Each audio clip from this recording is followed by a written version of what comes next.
Assalamualaikum warahmatullahi wabarakatuh. Waalaikumsalam warahmatullahi wabarakatuh. Alhamdulillahi rabbil alamin. Wassalatu wassalamu ala asrafil anbiya wal mursalin Sayyidina wa maulana Muhammadin wa ala alihi wa sahbihi ajma'in. Alhamdulillah, pada hari ini kita dapat berkumpul kembali dalam taklim Quran Haruniyah. Sebelumnya saya memberi hormat kepada Ketua Yayasan Taklim Quran Haruniyah, yaitu Bapak Haji Burhansa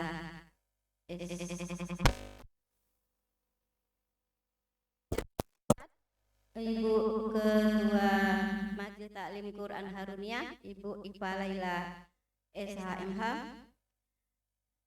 Hajah Ipa Laila SHMH.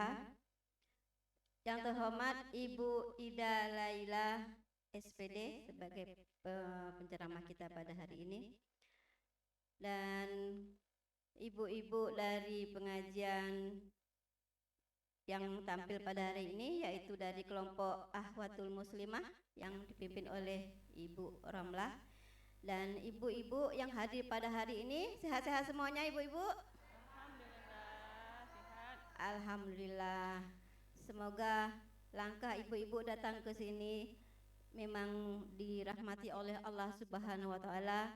Dengan diiringi hujan ini, semoga hajat dan harapan kita semua dikabulkan oleh Allah Subhanahu wa taala.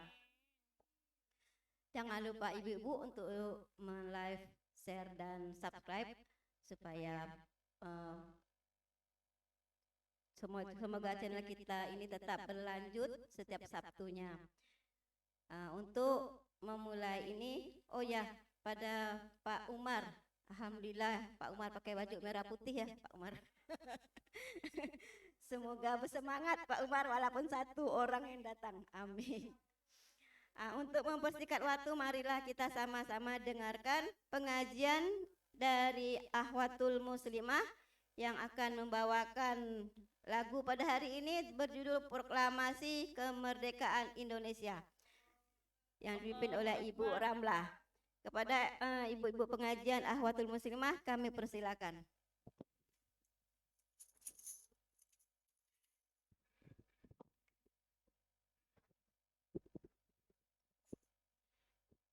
Assalamualaikum warahmatullahi wabarakatuh. Waalaikumsalam warahmatullahi wabarakatuh. Allahumma salli wa sallim wa barik alaihi. Sallu alaihi. Allahu akbar, Allahu akbar, Allahu akbar, Allahu akbar, Allahu akbar, Allahu akbar. 17 Agustus tahun 45, itulah hari kemerdekaan kita. Hari merdeka nusa dan bangsa, hari lahir bangsa Indonesia. Merdeka, sekali merdeka tetap merdeka. Selama hayat masih dikandung badan, kita tetap setia membela negara kita. Kita tetap setia mempertahankan Indonesia. Kita tetap setia membela negara kita. 17 Agustus tahun 45, itulah hari kemerdekaan kita. Hari merdeka nusa dan bangsa, hari lahirnya bangsa Indonesia. yang merdeka, sekali merdeka tetap merdeka. Selama hayat masih dikandung badan, kita tetap setia, membela negara kita. Kita tetap setia, mempertahankan Indonesia. Tetap setia, membela negara kita. 17 Agustus tahun 45, itulah hari kemerdekaan kita. Hari merdeka nusa dan bangsa, hari lahirnya bangsa Indonesia. Merdeka, sekali merdeka tetap merdeka. Selama hayat masih dikandung badan, kita tetap setia, membela negara kita. Kita tetap setia, mempertahankan Indonesia. Kita tetap setia, membela negara kita. Allahu Akbar, Allahu Akbar, Allahu Akbar, Allahu Akbar, Allahu Akbar, Allahu Akbar. Allahumma salli wa sallim wa barik alaihi wa ala alihi wa sahbihi. Allahu Akbar. Allahu Akbar. Assalamualaikum warahmatullahi wabarakatuh.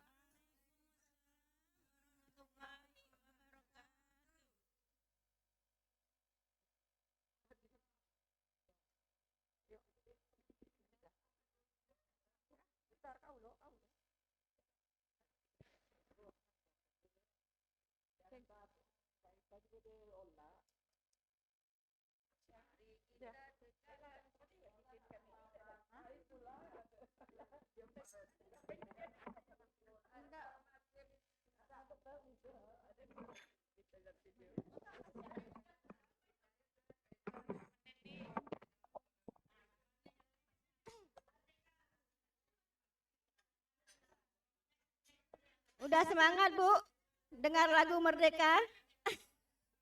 Alhamdulillah, lagu tadi itulah membuat kita semangat kembali untuk mendengarkan materi pada hari ini. Ibu-ibu, pada hari ini Ibu Ida Laila akan menyampaikan materinya berjudul Penyakit Hati. Oh ya, dengan tema menjaga hati ya ibu-ibu.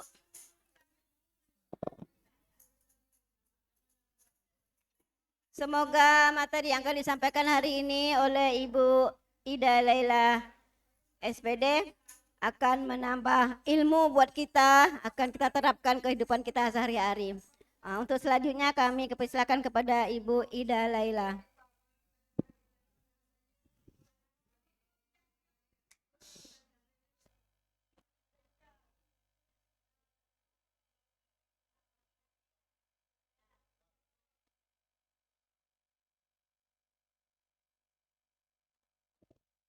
Auzubillahiminasyaitonirrajim. Bismillahirrahmanirrahim.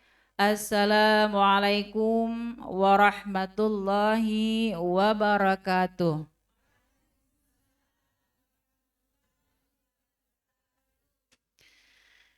Bismillahirrahmanirrahim.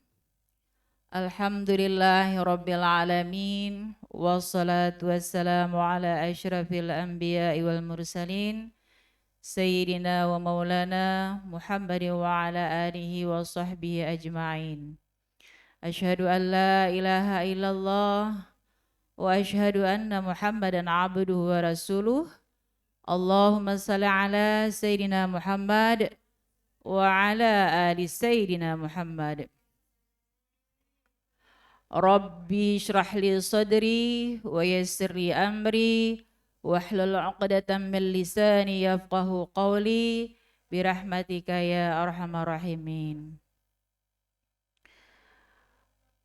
Alhamdulillah, puji syukur kita panjatkan kehadirat Allah Subhanahu wa Ta'ala pada subuh Sabtu di bulan Muharram ya, bersamaan dengan tanggal 17 kemarin ya, ini sudah tanggal 20 Agustus ya, kita telah merayakan kemerdekaan Republik Indonesia ya, HUT, Hari Ulang Tahun Kemerdekaan Republik Indonesia. Alhamdulillah negara kita bertambah sejahtera, mudah-mudahan semua kita sejahtera, amin ya Rabbal Alamin.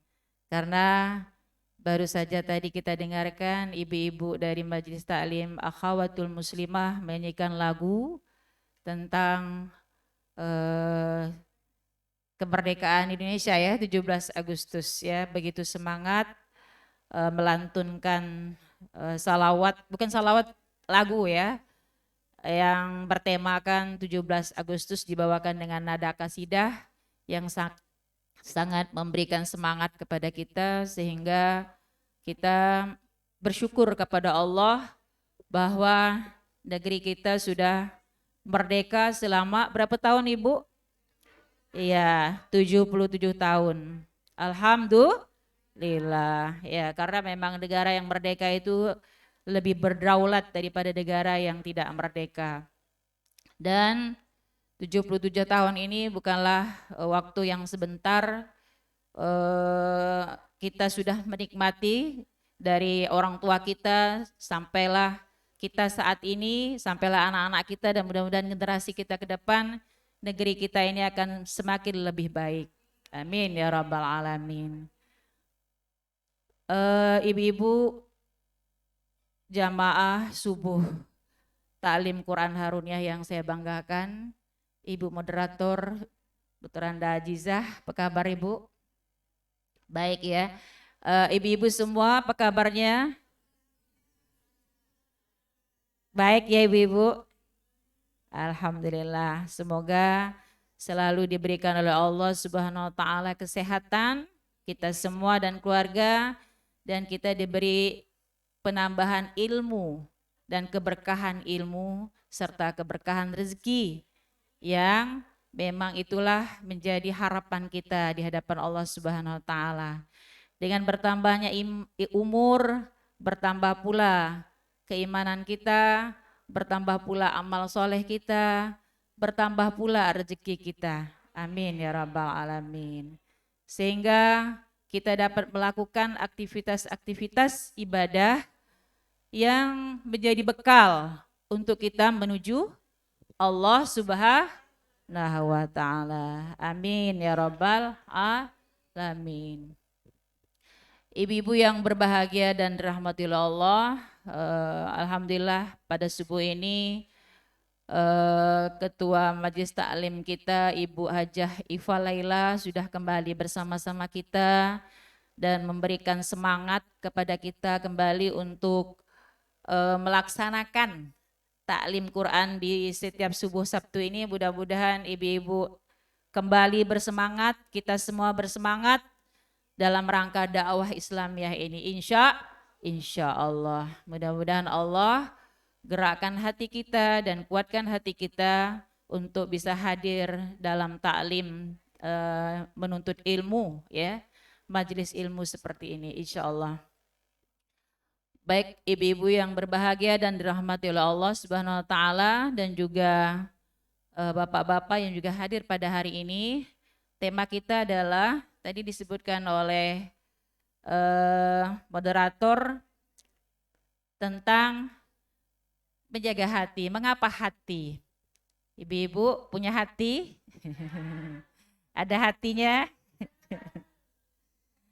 Iya. Tubuh kita terdiri dari jasad, ruh, dan juga hati. Nah, jasad ini, fisik ini sebetulnya tidak ada apa-apanya kalau tidak memiliki hati yang bagus. Jadi hati itulah yang berpengaruh terhadap keadaan fisik seseorang. Kenapa hati? Nah, jadi ini ada pertanyaan, mengapa hati? Karena hati itu merupakan objek pandangan Allah Subhanahu wa taala, pusat yang dipandang oleh Allah. Jadi Allah tidak memandang rupa, tidak memandang wajah, tidak memandang fisik. Tapi yang dipandang oleh Allah Subhanahu wa taala adalah hati. Jadi di sini sesungguhnya Allah Subhanahu wa taala tidak melihat bentuk badan. Jadi badan kamu yang ganteng, badan kamu yang langsing, yang bagus tidak dipandang oleh Allah. Atau rupamu. Tetapi dia melihat, memperhatikan niat dan keikhlasan di dalam hatimu. Jadi tadi kita mau turun ke sini, ibu-ibu udah pasang niat belum? Udah bersihkan hatinya semata-mata karena Allah? Insya Allah ya, kita berniat melangkahkan kaki, apapun yang akan kita lakukan semata-mata tujuannya karena Allah. Hati-hati kita dalam melakukan amal-amal soleh, ketika niat kita melenceng, maka kita akan menjadi orang yang rugi, hamba Allah yang rugi. Nah, hati yang hidup, hati yang selalu terpaut, apapun yang dilakukannya tujuannya itu adalah hanya untuk Allah Subhanahu wa taala, ya. Jadi Allah itu selalu menjadi tujuannya, apapun. Nah, makanya kita dianjurkan dalam melakukan aktivitas ibadah tidak boleh lepas dari niat. Ya, niat ikhlas karena Allah. Karena kalau kita niat yang lain-lainnya, maka dikhawatirkan amal-amal ibadah kita itu bercampur dari perbuatan-perbuatan yang tidak diridhai oleh Allah. Misalnya ada berbau apanya? Berbau sombong, berbau ujub, berbau takabur. Nah, ini merupakan penyakit-penyakit hati yang bisa muncul kepada siapa saja. Oleh karena itu, insya Allah hati orang-orang mukmin itu dia akan selalu terjaga kebersihannya. Kalau fisik, kita jaga kebersihannya dengan kita rawat dari muka kita. Mungkin ibu-ibu yang senang merawat wajah sampai tua saat ini masih kelihatan bugar, segar ya. Merawat badan fisiknya sampai saat ini tetap menarik gitu ya, tetap cantik dan menarik di hadapan pasangannya ya. Iya. Nah, ternyata hati juga punya kebutuhan. Jadi kalau perawatan fisik kita ini kita kadang-kadang berhabis-habis ya. Mengeluarkan modal yang begitu besar untuk supaya kita tampil menarik, tampil cantik ya. Tapi terkadang kita mengabaikan hati kita yang sesungguhnya yang dipandang oleh Allah Subhanahu wa taala. Nah, kenapa demikian? Karena terkadang kita tidak menyadari atau kita kurang ilmunya bahwa sesungguhnya yang diperhatikan oleh Allah Subhanahu wa taala itu adalah hati kita. Hati kita. Kebersihan hati itulah yang nantinya akan terpancar dari seorang hamba Allah. Kalau hatinya bersih, hatinya senantiasa selalu diberi asupan. Apa itu asupan hati? Yaitu dengan selalu beristighfar kepada Allah Subhanahu wa taala, selalu berzikir mengingat Allah, selalu tilawatil Quran, selalu melaksanakan sholat tepat waktu, sholat wajib dan sholat sunnah, dan menjaga lisan dan lidahnya untuk tidak berkata-kata yang tidak baik, maka insya Allah itulah yang akan menjadi asupan gizi untuk hati kita. Kalau tadi wajah kita perlu skincare ya supaya glowing, ya enggak Bu? Tapi Allah tidak mandang glowingnya wajah seorang wanita atau seorang laki-laki. Yang Allah pandang itu glowing hatinya. Ya. Jadi ibu-ibu yang dirahmati dan dimuliakan oleh Allah Subhanahu wa taala, inilah mengapa hati perlu kita menjadi perhatian. Karena ketika hati bermasalah akan muncullah berbagai macam penyakit yang bisa mempengaruhi kehidupan seorang hamba.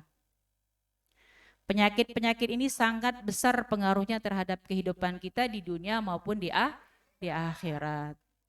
Nah, jadi ibu-ibu, mari kita memperhatikan kebutuhan hati ini ya.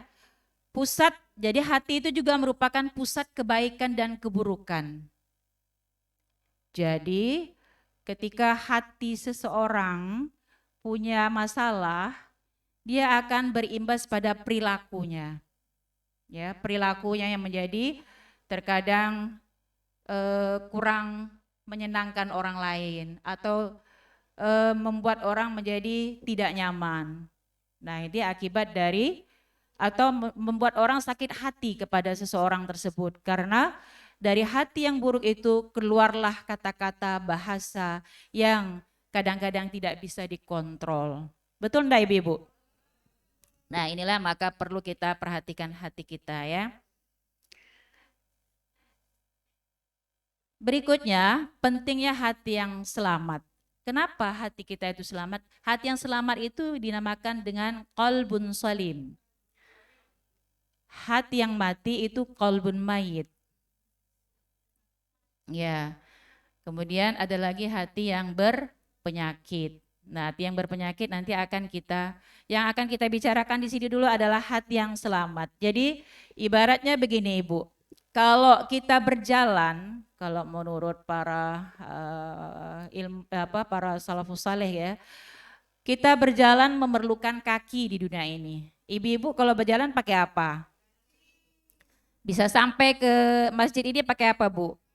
Pakai, alhamdulillah kita diberi oleh Allah kaki yang masih tegap, yang masih kuat untuk menopang badan kita untuk sampai niat kita hadir di masjid ini untuk mensyiarkan dakwah ilallah. Tentunya dengan pertolongan Allah. Kita tidak akan bisa sampai di sini kalau kita tidak ditolong oleh Allah. Kalau kita lemah aja, malas, hati kita berpenyakit, malas, kita tidak akan bisa sampai di sini. Karena kita tadi ditolong oleh Allah, maka ibu-ibu bisa sampai di sini. Nah, jadi hati yang kaki adalah ibaratnya kaki untuk kita berdiri, tapi hati untuk kita berjalan di dunia ini. Tapi hati sesungguhnya untuk perjalanan kita untuk menuju akhirat, Bu. Kalau kita tidak menjaga dan merawat hati kita, maka perjalanan akhirat kita nanti bisa bermasalah. Kita ingin perjalanan akhirat kita nanti insya Allah mudah-mudahan Allah berikan kepada kita kemudahan-kemudahan untuk melaksanakan amal-amal soleh, amal-amal baik, dan senang kepada kebaikan-kebaikan. Sehingga itulah yang akan nanti menghantarkan kita untuk berjumpa dan bertemu dengan Allah Subhanahu wa ta'ala. Karena kita punya cita-cita ibu-ibu. Ibu-ibu semua kita punya cita-cita. Cita-cita ibu-ibu ini apa? Apakah ibu-ibu ingin atau saya nih, apakah cita-cita kita ini hanya sebatas cita-cita dunia aja? Tentunya tidak ya. Iya, cita-cita kita tidak hanya di dunia. Cita-cita kita ada cita-cita akhirat,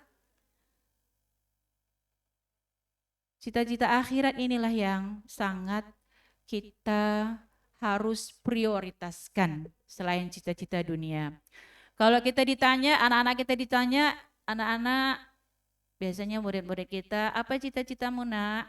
Ada yang pengen jadi dokter, ada yang pengen insinyur, ada yang pengen jadi ustazah dan ustadz dan tentara. Dan ternyata cita-cita akhirat ini juga perlu kita bangun untuk diri kita dan anak cucu keturunan kita. Apa itu cita-cita akhirat? Cita-cita akhirat kita adalah cita-cita bagaimana kita nanti bisa istirahat panjang masuk ke dalam surganya Allah Subhanahu wa taala. Di dalam Jannatul Firdaus berkumpul bersama-sama dengan Rasulullah sallallahu alaihi wasallam yang kita cintai. Inilah cita-cita tertinggi, dan cita-cita tertinggi yang lainnya adalah cita-cita akhirat kita, yaitu berjumpa dan bertemu dengan Allah, bertemu dan berjumpa dengan Rasulullah sallallahu alaihi wasallam. Amin ya rabbal alamin. Nah, jadi tadi hati ini adalah kaki kita untuk perjalanan menuju akhirat. Jadi jangan kita abaikan. Karena kampung dunia kita ini sebentar, Bu. Kampung dunia kita paling kita umurnya cuma 60 tahun, 50 tahun, 54 tahun, 42 tahun, 43 tahun. Ada yang 17 tahun, ada yang 20 tahun sudah dipanggil oleh Allah Subhanahu wa taala. Pendek waktunya kita dunia ini. Tapi waktu kita yang panjang nantinya yang akan kita nikmati adalah kampung akhirat. Oleh karena itu, kita tidak boleh mengabaikan kampung akhirat kita, tempat tinggal kita abadi, yang insya Allah sudah dijanjikan oleh Allah Subhanahu wa taala bagi orang yang beriman dan bertakwa, tempatnya adalah surga. Macam-macam surga, ya. Nah, ibu-ibu, maka perlu kita perhatikan hati kita masing-masing. Kita tidak perlu menilai hati orang lain. Kita tidak perlu menjudge orang ini begini. Tapi yang kita perlukan, kita mengintrospeksi diri kita. Bagaimana keadaan hati kita saat ini? Apakah hati kita ini saat ini sudah sehat? Tentunya yang tahu adalah kita sendiri. Nanti ada tanda-tandanya, ibu-ibu. Kalau kita pengen tahu apakah kondisi hati kita ini qalbun salim, atau hati kita ini sedang bermasalah, berpenyakit. Kalau hatinya orang-orang kafir itu, Bu, hatinya adalah sudah mati. Dalam surah Al-Baqarah itu Allah mengatakan seperti ini. Innalladzina kafaru sawa'un 'alaihim a'andartahum am lam tundirhum la yu'minun. Khatamallahu ala qulubihim wa ala sam'ihim wa ala absarihim ghishawatun wa lahum adzabun azim. Sungguh kata Allah, orang-orang kafir itu, wahai Muhammad, kamu beritahu atau kamu tidak beritahu, mereka tidak akan pernah mau mengikuti, tidak akan pernah beriman kepadaku dan kepadamu, wahai Muhammad, kata Allah Subhanahu wa taala. Kenapa? Di dalam hati mereka, fi qulubihim maradun fazadahumullahu marada walahum adzabun azim. Jadi kita ibu-ibu mintalah kepada Allah Subhanahu wa taala agar hati kita ini senantiasa diberikan oleh Allah cahaya, diberikan oleh Allah Subhanahu wa taala bimbingan, tuntunan, hidayah, agar kita senantiasa senang pada kebaikan, agar senantiasa kita selalu terpaut untuk beribadah kepada Allah, agar hati kita ini senantiasa selalu terjaga dari perbuatan-perbuatan yang tercela atau perbuatan-perbuatan yang tidak disukai oleh Allah Subhanahu wa taala. Jadi ibu-ibu, itulah hati merupakan kaki kita untuk berjalan di akhirat nanti. Kalau kita tidak menyiapkan hati yang bersih, maka kita tidak akan bisa berjalan di akhirat dengan mulus. Ya. Kemudian hati yang selamat. Di dalam Al-Quran, surah Asy-Syu'ara, Allah berfirman, biasanya sering dibaca oleh Ustadz Burhansah nih ya, dalam surah Asy-Syu'ara, illa man atallaha biqalbin salim. Nah, di sini dikatakan bahwa kecuali siapa yang datang kepada Allah dengan hati yang selamat. Jadi orang-orang yang datang kepada Allah nanti bisa bertemu dan berjumpa dengan Allah, itu adalah hati yang selamat, hati yang senantiasa bersih, hati yang senantiasa selalu disinari oleh cahaya keimanan, petunjuk hidayah dari Allah Subhanahu wa taala. Jadi kalau kita mendeteksi diri kita ketika kita senang kepada kebaikan, ketika kita senang kepada ibadah, dan kita tidak terlalu bangga dengan ibadah-ibadah yang kita kerjakan, yang kita lakukan, maka itu suatu pertanda bahwa Allah mencintai hamba tersebut. Tetapi kalau kita beramal soleh, kita suka ria, suka ujub dengan diri kita sendiri, atau kita suka bahkan mungkin ada kesombongan sedikit di dalam hati kita, maka hati-hatilah kalau ada gejala-gejala itu di dalam hati kita. Ya, ini merupakan permasalahan yang besar bagi seorang hamba kalau mengalami hal seperti itu. Karena tadi yang akan berjumpa dan bertemu dengan Allah Subhanahu wa taala adalah hati yang bersih, hati yang selamat, bukan hati yang bersih. Bersih itu syaratnya untuk selamat ya. Lalu kemudian ketika hati ini bersih, maka insya Allah dia akan senantiasa mudah untuk melakukan kebaikan-kebaikan. Nah, mudah melakukan untuk ketaatan-ketaatan. Ketika diajak berbuat taat, ia langsung segera menyongsong ketaatan itu. Ketika azan kumandang, dia bersegera mengambil wudhu, melakukan berwudhu, kemudian melakukan sholat. Kemudian ketika melihat Quran, rasa rindu untuk membaca Al-Quran itu, tak jemu-jemunya untuk membaca Quran setiap hari. Kemudian ketika selesai sholat, tidak langsung cepat berdiri bergerak, dia cepat tidak cepat beranjak, tapi berzikir dulu, mengingat, beristighfar banyak. Itulah tanda hati-hati yang hidup. Jadi kalau ibu-ibu merasakan itu di dalam hatinya, merasakan ada efeknya ketika ibu-ibu beribadah, oh ini tanda hati saya lagi sehat nih, alhamdulillah. Makasih ya Allah, makasih ya Allah. Jadi jangan lupa bersyukur kepada Allah. Ibu-ibu, yang bikin kita ini senang berbuat baik, bukan kita Bu, tapi Allah yang nunjukkan kita.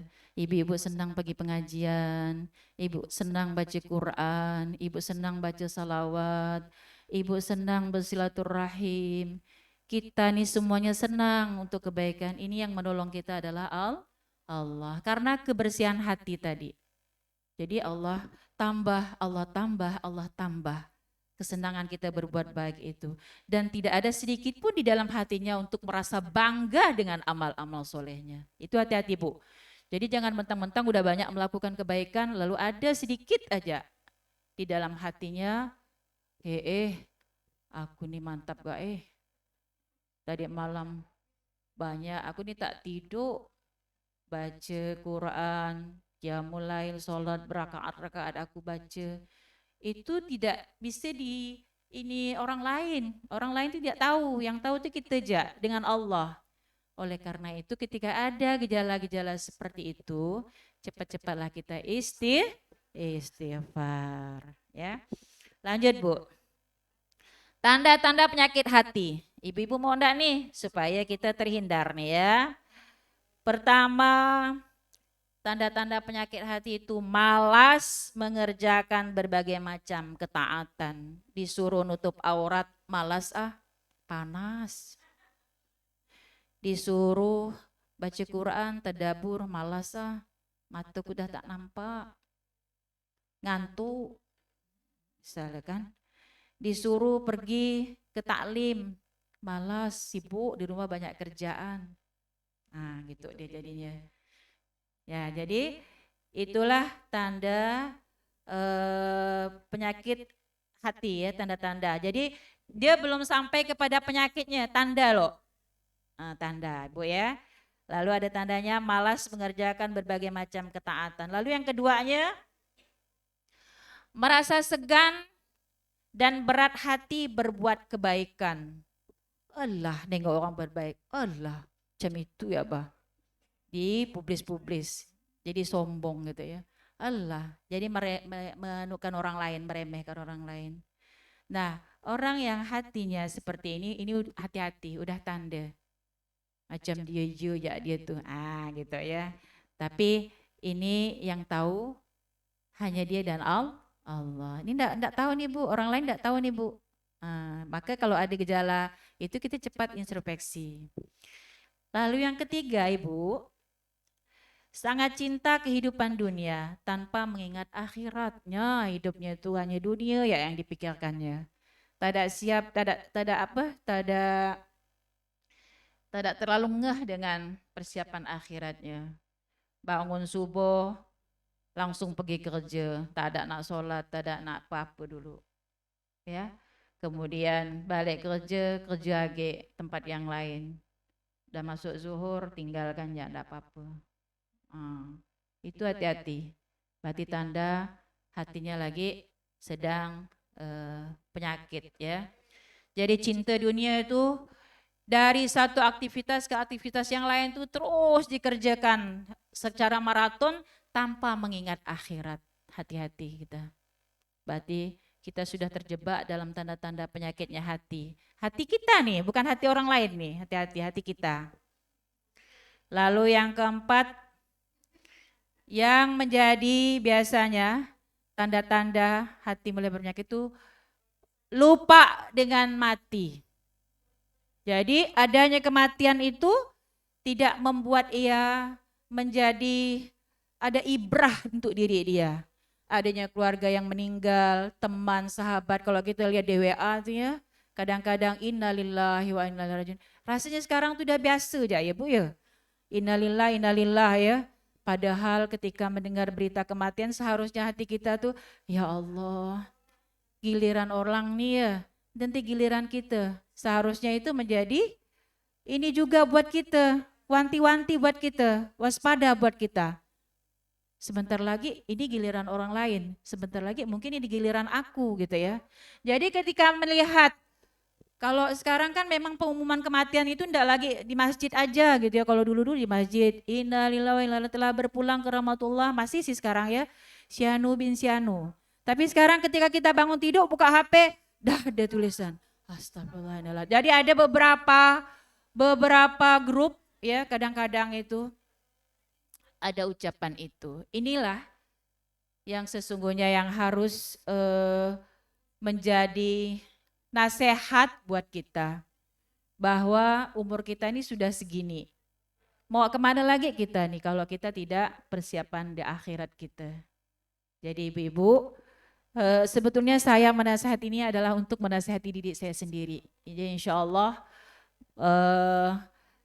mudah-mudahan ibu-ibu juga bisa mendapatkan ini ya Bu ya, ibrah bahwa dengan mengingat kematian itu insya Allah hatinya menjadi lembut. Jadi ketika kita datang takziah ke rumah saudara, teman atau keluarga, seharusnya kita di situ ya selain kita menghibur keluarga yang meninggal, kita juga menjadikan itu peringatan buat diri kita bahwa satu saat pun nanti kita akan diurus oleh orang lain tentang kematian kita nanti. Kita akan diusung, dimandikan, dikafankan, disolatkan, kemudian dikuburkan. Nah, itulah harusnya menjadi pengingat kita kematian. Jadi orang yang punya penyakit hati tadi, dia lupa dengan akan kematian. Kemudian tidak mempunyai kasih sayang. Ibu-ibu hati-hati dengan anak, dengan suami dengan istri, bawaannya kasar, bawaannya suka emosi, marah, kemudian tidak ada kelembutan dalam berbicara, kasih sayangnya kurang. Oleh karena itu berarti hatinya sedang berpenyakit. Kemudian yang keenam, tidak menjunjung tinggi prinsip tauhid, ya, tidak menjunjung tinggi prinsip tauhid. Artinya sesungguhnya kita itu seharusnya mengesahkan Allah. Tahu-tahu dalam perilaku kehidupan kita masih ada hal-hal yang kita lakukan seperti mensyirikkan, na'udzubillah min zalik. Melakukan hal-hal yang bernuansa syirik misalnya, mistis, ya, percaya dengan dukun, percaya dengan hal-hal yang seharusnya tidak kita percayai. Nah, ini bisa dikatakan hati sedang berpenyakit. Maka segeralah mengobatinya penyakit hati tersebut. Yaitu apa dia mengobatinya? Nah, iya, jadi penyakit hati ini tidak bisa dibawa ke dokter, ibu-ibu. Jadi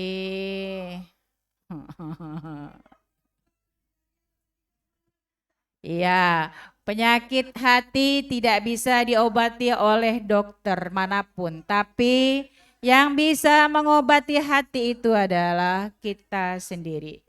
Oke, jadi insya Allah ibu-ibu yang dirahmati dan dimuliakan oleh Allah Subhanahu wa taala, mari kita menata hati kita supaya hati kita ini senantiasa menjadi hati yang selamat. Hati yang bersih itulah hati yang selamat. Kemudian hati yang bisa mudah menerima nasihat dan masukan. Hati yang mudah melaksanakan ketaatan kepada Allah dan juga senantiasa senang melakukan kebaikan-kebaikan. Wallahu a'lam bisawab. Al-haqqu min rabbikum fala takunanna minal mumtarin. Segala kebenaran datang darinya Allah Subhanahu wa taala. Segala kekeliruan dan salah dari diri saya pribadi mohon maaf. Subhanaka la ilma lana illa ma 'allamtana innaka antal alimul hakim. Wabillahi taufik wal hidayah. Wassalamualaikum warahmatullahi wabarakatuh.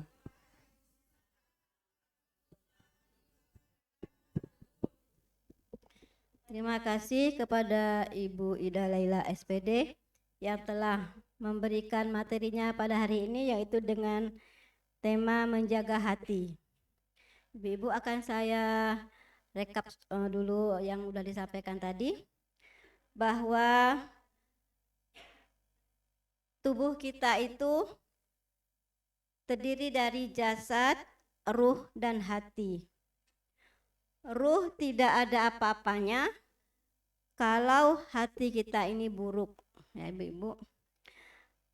Untuk melakukan ibadah tidak terlepas dari niat. Hati orang mukmin itu terjaga fisiknya. Sesungguhnya yang dipandang Allah itu hati yang baik, hati yang lembut oleh Allah. Adapun asupan hati itu terdiri dari apa-apa saja, Bu, yang sudah disampaikan tadi? Asupan hati itu terdiri dari kita beristighfar. Setelah itu berzikir. Setelah itu sholat tepat waktu. Nah, itulah asupan hati kita untuk menjadi lebih baik lagi. Tilawatil Quran.